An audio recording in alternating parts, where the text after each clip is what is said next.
મહેસાણાથી મહત્વના સમાચાર સામે આવી રહ્યા છે। ઉંદર પકડવાની જાળ પર પ્રતિબંધ હોવા છતાં ઉંદર પકડવાની જાળ વેચનાર 2 વેપારીઓ સામે ગુનો નોંધાયો છે। લાગણજ પોલીસે બાતમીના આધારે આ વેપારીને પકડી પાડ્યો છે અને જનરલ સ્ટોર પર રેડ કરી હતી। પશુ પક્ષીઓની સલામતી લઈને પકડવાની જાળ પર પ્રતિબંધ લાદવામાં આવેલ છે, છતાં પણ આ પ્રકારના વેપારીઓ અનેકવાર આવી જાળ વેચતા હોય છે અને જેની બાતમી પોલીસને મળી હતી અને બાતમી બાદ પોલીસે રેડ પાડી હતી અને જ્યાંથી ઉંદર પકડવાની જાળ મળી આવી હતી।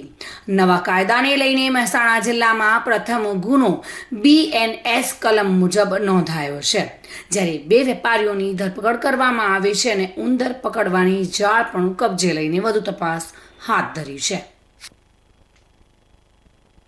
ભાવિન ભાવસાર સાથે bureau report, today Gujarati news.